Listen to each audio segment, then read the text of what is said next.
Hello friends, welcome to Tide plus. कैसे हैं आप सभी लोग? आई अच्छे होंगे, मस्त होंगे, बढ़िया होंगे और आपकी पढ़ाई बेहतरीन तरीके से चल रही होगी। तो आशा करता हूं आप सभी लोग रेगुलर आएंगे और रेगुलर क्लासों को ले रहे होंगे। तो चलिए क्लास को शुरू करते हैं मोटिवेशन के साथ। अगर सफलता पानी है तो कभी वक्त और हालात पे रोना नहीं, मंजिल दूर ही सही पर घबराना नहीं।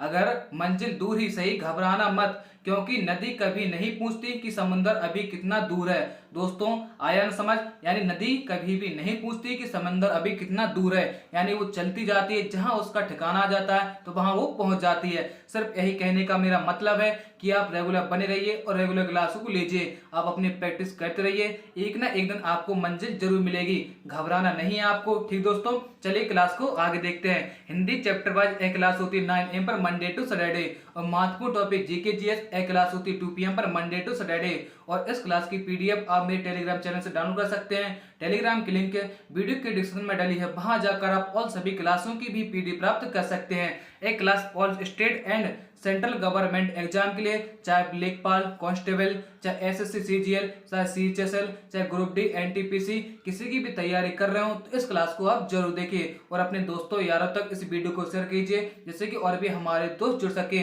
और जो दोस्त मेरे साथ नए जुड़े हैं, चैनल को सब्सक्राइब कर लें और बेल आइकन को प्रेस कर दीजिए, जिससे कि आने वाली वीडियो का नोटिफिकेशन आप तक पहुंच सके। तो चलिए बिना देरी की क्लास को शुरू करते हैं। देखिए आज का प्रश्न है हमारा, मानव हृदय में कक्षों की संख्या कितनी होती है? अच्छा प्रश्न है, वेरी इंपॉर्टेंट है, तो इन्हें आप नोट बनाकर जरूर लिखिए। तो बताइए क्वेश्चन 1 का आंसर क्या होगा? 4, 2, 3 या 5? बताइए मानव हृदय में कक्षों की संख्या कितनी होती है? तो इसका आंसर हो जाएगा क्या? इसका आंसर क्या होगा? 4। ठीक, ये याद रखना। चलिए आगे बढ़ते हैं। सर्वग्राही कौन से रुधिर वर्ग का होता है? बताइए इनमें से कौन सा सर्वग्राही है? आपको ए भी दिया है, ओ दिया है, और बी है और ए है। इनमें से आपको बताना है कि इनमें सर्वग्राही कौन होता है। तो दोस्तों इनमें सर्वग्राही होता है कौन सा? ए और बी। ठीक, यानी ए ऑप्शन। ठीक दोस्तों, और सर्वदाता कौन होता है? ए बी है, याद रखना कौन होता है? ओ। चलिए नेक्स्ट, इनमें से इनमें से रक्त दाब का मापन यंत्र है। आपसे इनमें से पूछा गया है कि रक्त दाब का मापन यंत्र कौन सा है, तो आपको बताइए इनमें से सही उत्तर कौन सा दिख रहा है। बताइए क्वेश्चन 3 का आंसर क्या हो जाएगा? देखिए इसका आंसर हो जाएगा क्या? स्पेग्नोमीटर, यानी सी ऑप्शन। चलिए नेक्स्ट प्रश्न को बढ़ते हैं। नेक्स्ट प्रश्न क्या है? देखिए क्वेश्चन 4 को ध्यान से पढ़िए। क्या है? देखिए कथन आपको ए दिया गया है, ए बी रक्त समूह के लोग सार्वभौमिक प्राप्त करता होते हैं। कारण 2, यानी कारण भी दिया गया आपको, रक्त समूह ए बी का लाल रक्त कोशिका में कोई एंटीजन नहीं होता है एवं इसलिए अन्य किसी रक्त समूह के साथ समूहन नहीं होता है। आपको कोड दिया गया है ए, यानी आपको ए ऑप्शन में क्या है? देखिए ए और आर दोनों सही है और आर और ए की संख्या यानी सही व्याख्या करता है। बी ऑप्शन, ए और आर दोनों सही हैं परंतु आर ए की सही व्याख्या नहीं करता है। सी, ए सही है परंतु आर गलत है। ए यानी डी ऑप्शन, ए गलत है परंतु आर सही है। तो बताइए इनमें से सही कौन सा हो जाएगा? क्वेश्चन 4 का आंसर क्या होगा दोस्तों? जल्दी बताइए। इसका आंसर हो जाएगा सी, यानी ए सही परंतु आर गलत है। ठीक दोस्तों, चलिए आगे बढ़ते हैं। नेक्स्ट दोस्तों, इतना भी मोस्ट नहीं है, अगर आपके एग्जाम में पूछ लिया जाए इस तरीके से तो आप बता सकते हैं। ठीक दोस्तों, इतना भी यह क्वेश्चन 4 मोस्ट नहीं है। चलिए नेक्स्ट, आयोडीन युक्त हार्मोन है, बताइए। अच्छा प्रश्न है, आयोडीन युक्त हार्मोन है, बताइए इनमें से कौन सा सही हो जाएगा? तो क्वेश्चन 5 का आंसर होगा दोस्तों क्या? ए, थायोक्सिन। ठीक, चलिए नेक्स्ट, मानव के डब्ल्यूबीसी का व्यास होता है, बताइए कितना होता है? मानव के डब्ल्यूबीसी का व्यास कितना होता है? तो इससे पहले आप बताइए कि डब्ल्यूबीसी का क्या, डब्ल्यूबीसी का फुल फॉर्म क्या होता है? बताइए डब्ल्यूबीसी का फुल फॉर्म बताइए, इसका क्या होता है? White blood cells. ठीक, याद रखना। और आरबीसी का फुल फॉर्म क्या होता है? और आरबीसी का जीवन काल कितना होता है? देखिए आरबीसी का जीवन काल होता है 120 डे और आरबीसी का फुल फॉर्म होता है रेड ब्लड सेल्स। याद रखना। तो आपसे क्वेश्चन 6 में क्या पूछा गया था? बताइए। आशा करता हूं आप सभी लोगों को यह प्रश्न आ गया होगा। तो इसका जीवन काल होता है कितना? क्वेश्चन 6 का आंसर क्या हो जाएगा? ए, यानी 0.007 mm। चलिए नेक्स्ट, शरीर में हीमोग्लोबिन का काम है, बताइए शरीर में हीमोग्लोबिन का काम क्या है? बताइए क्वेश्चन 7 का आंसर क्या हो जाएगा? अच्छा प्रश्न है, तो यह बताइए पहले कि हीमोग्लोबिन में कौन सा तत्व पाया जाता है? बताइए। तो हीमोग्लोबिन में कौन सा तत्व पाया जाता है? लोहा यानी Fe। बताइए क्वेश्चन 7 का आंसर क्या हो जाएगा? तो इसका आंसर हो जाएगा ए, ऑक्सीजन का परिवहन। चलिए नेक्स्ट अगले प्रश्न की ओर बढ़ते हैं। जब वृक्क कार्य करना बंद कर देता है, क्या? जब वृक्क कार्य करना बंद कर देता है तो निम्नलिखित में से कौन सा पदार्थ जमा हो जाता है? शरीर में वसा, शरीर में प्रोटीन, या रक्त में शर्करा, या रक्त में नन्य जनित अपशिष्ट पदार्थ। तो क्वेश्चन 8 का आंसर क्या हो जाएगा? तो इसका आंसर हो जाएगा डी, यानी रक्त में नन जनित यानी अपशिष्ट पदार्थ। चलिए नेक्स्ट, जब एक आदमी वृद्ध हो जाता है, अच्छा प्रश्न है, बताने की कोशिश कीजिए। जब एक आदमी वृद्ध हो जाता है तो सामान्यता उसका रक्त दाब बताइए घटता है, बढ़ता है, या उतना ही रहेगा, या बदलता रहता है। तो क्वेश्चन 9 का आंसर क्या हो जाएगा? दोस्तों जल्दी बताते जाइए। दोस्तों मैं आपके साथ वेरी इंपॉर्टेंट क्वेश्चनों को डिस्कस कर रहा हूं, तो इन्हें आप नोट बनाकर जरूर लिखिए। बताइए इसका आंसर क्या होगा? तो इसका आंसर क्या हो जाएगा?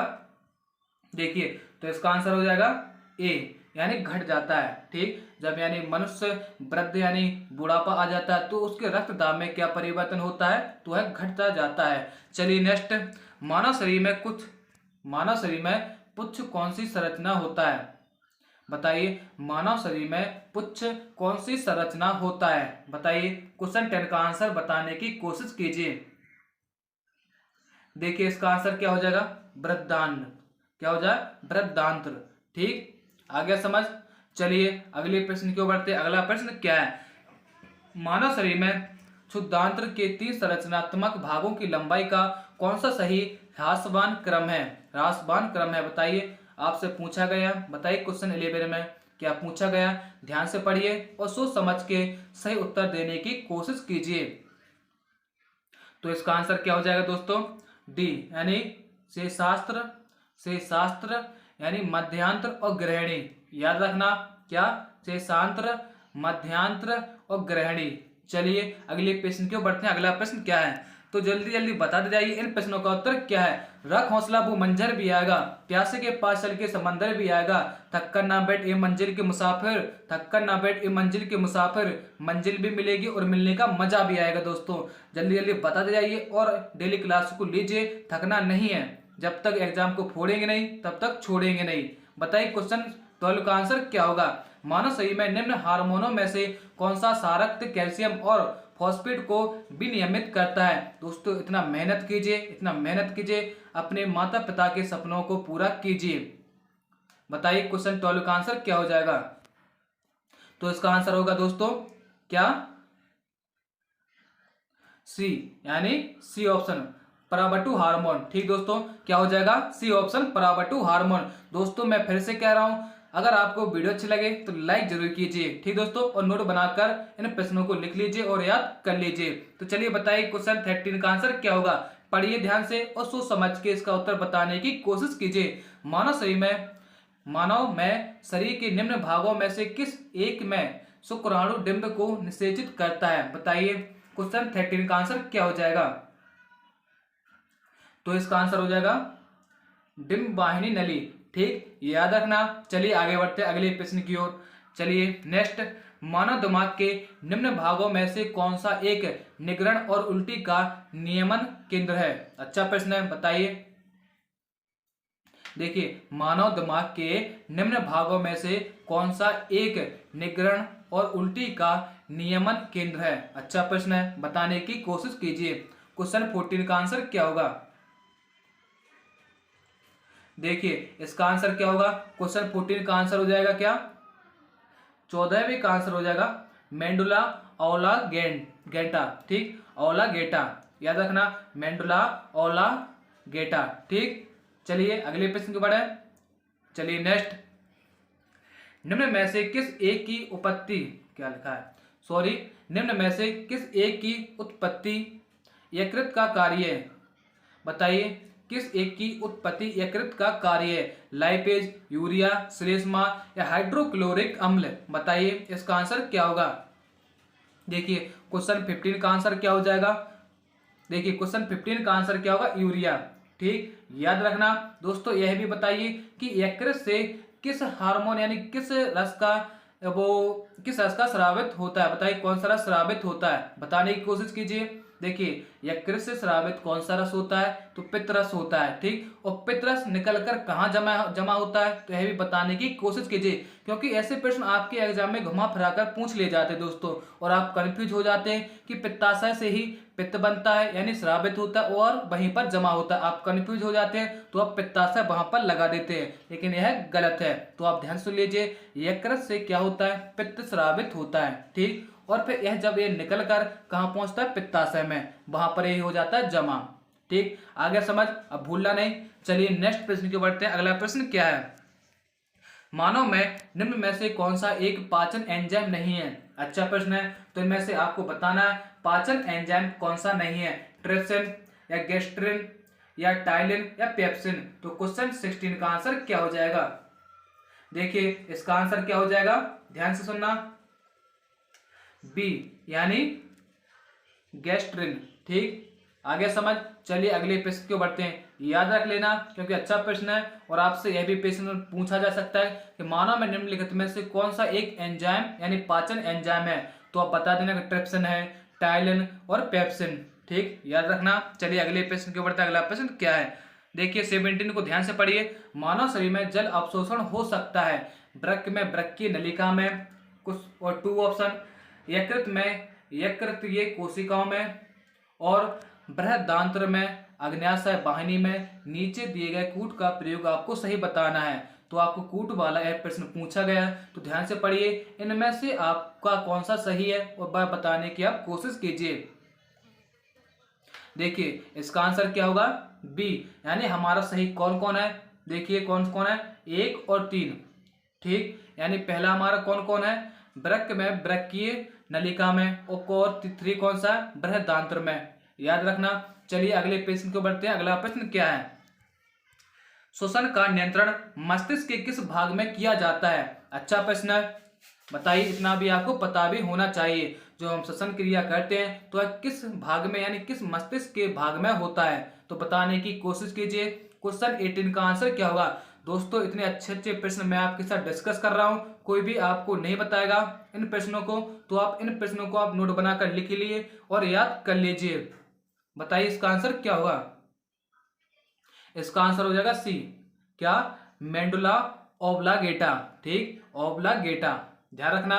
चलिए नेक्स्ट, हमारे शरीर में मस्तिष्क का कौन सा भाग संवेगात्मक क्रियाओं को नियंत्रित करता है, तो बताइए इसका आंसर क्या होगा, हाइपोथैलेमस, तानिका, थैलेमस या परमस्तिष्क।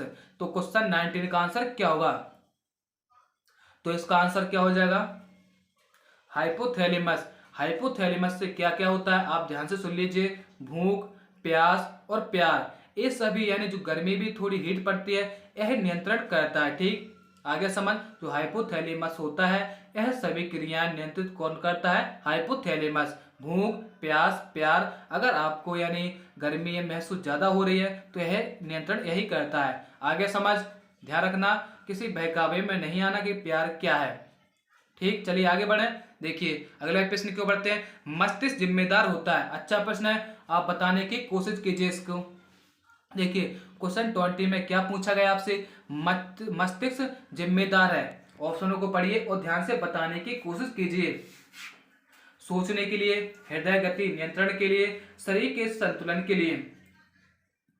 देखिए इसका आंसर क्या होगा दोस्तों, डी ऑप्शन, ठीक। यानी क्यों, देखिए मस्तिष्क जो होता है सोचने के लिए भी होता है, ठीक, हृदय गति नियंत्रण के लिए होता है, ठीक। जैसे कि अगर आप डिप्रेशन में या चिंतित हो जाते हैं थोड़ी, तो आपकी यानी बीपी हाई हो जाता ना, तो वही है यानी घबराहट हो जाती है। जब आप चेस्ट में हाथ लगाकर देखते हैं तो आपका हृदय धक धक ज्यादा स्पीड से बोलने लगता है, तो यह कौन कंट्रोल करता है, मस्तिष्क की वजह से ये सारा कार्य होता है। और शरीर के संतुलन को भी यह नियंत्रण करता है मस्तिष्क, ठीक। यानी हमारा ऑप्शन क्या हो जाएगा, डी ऑप्शन। आ गया समझ। दोस्तों अगर आपको वीडियो अच्छी लगी हो तो लाइक कीजिए, शेयर कीजिए और मुझे कमेंट करके बताइए आपको वीडियो कैसी लगी है। Thanks for watching, bye.